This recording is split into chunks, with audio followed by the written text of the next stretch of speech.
Chapter 8. Nikolai couldn't believe his ears. That was it? No interrogation? No grilling to get long sought after information from the preacher? This was too good to be true. It couldn't be that easy, and Nikolai was sure there would be future confrontations. As he turned to go, Nikolai suddenly remembered his biggest problem of all, the Sabbath. He would be required to work during Sabbath hours. That's what happened when you were a prisoner. Nikolai wondered, should he say something about it now or wait until Saturday when the Sabbath would actually become an issue? Instinctively, Nikolai knew he'd better take care of it immediately while he still had the courage and the warden's attention. Sir? Nikolai stopped and turned around. There is one thing that may be a problem. But already the warden had moved on to other things. Remember, Panchuk, no problems. Simply obey orders, and you and I will get along fine. And with that, the warden waved him out the door. Nikolai stood a few moments longer, wondering what he should do. But he realized there was no use pressing the issue now. The warden was in no mood to listen, and maybe it wasn't the right time for such a discussion anyway. God had his own timetable as to when these things should be taken care of, Nikolai mused. He knew he'd better let God work everything out as he saw best. Help me know when that time is, he silently prayed. Nikolai went looking for Vadim and found him in the woodshop.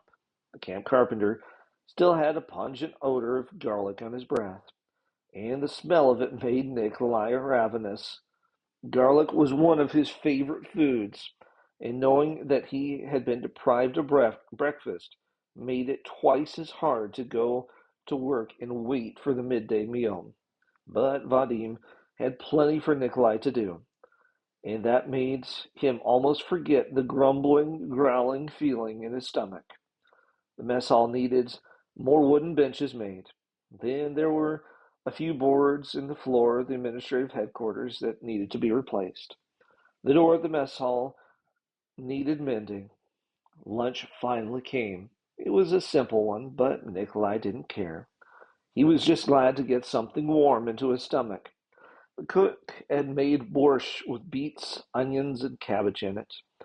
It was the most heavenly food Nikolai could remember tasting, and the Russian black bread tasted like cake to Nikolai after his days on the train with so little to eat. That afternoon, Vadim told Nikolai they needed to repair some of the large wooden water barrels sitting near the kitchen. Each barrel held about 50 gallons of water and was made with oak staves. Nikolai had to tip them on their sides to roll them back to the woodshop where Vadim would make the repairs. On his trip back for the second barrel, Nikolai noticed that an ox cart had pulled up at the kitchen. The cart held two large wooden barrels filled with water hauled from a spring located more than a kilometer away.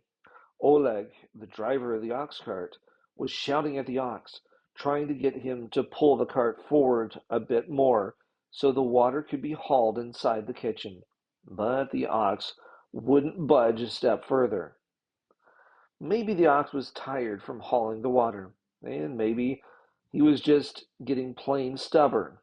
Or maybe he was weary of the treatment he had been receiving from the driver. At any rate, it was obviously a showdown, and it seemed both the driver and the ox were determined to win.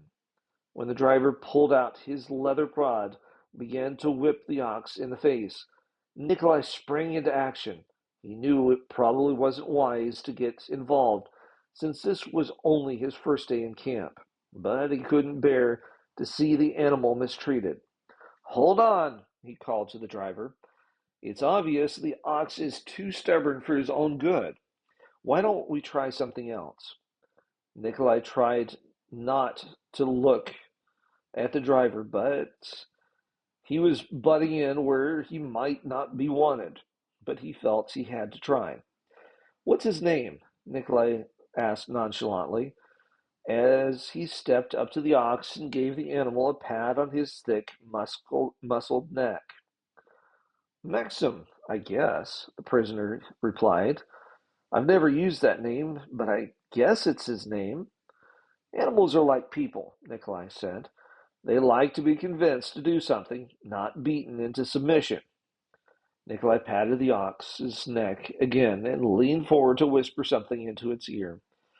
Then he took hold of the halter around the ox's neck and pulled forward as he continued talking to the ox. The technique did work, did the trick.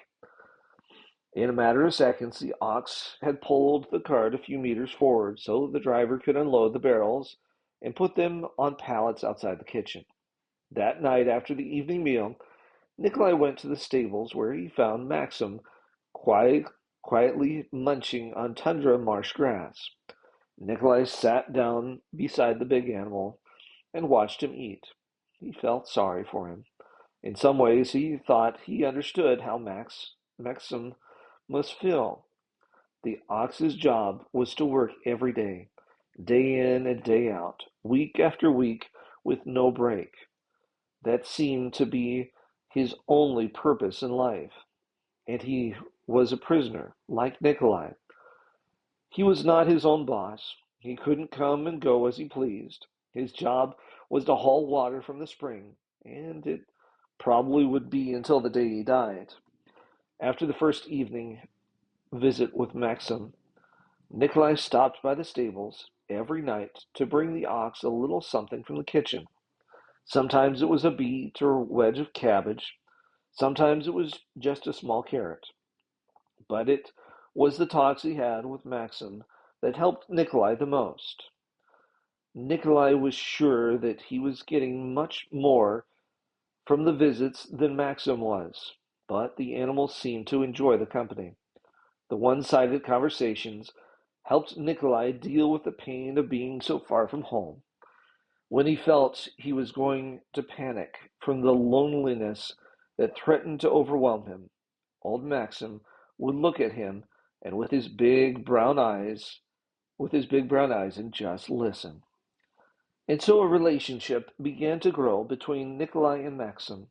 It was a wonderful tonic for Nikolai's spirits.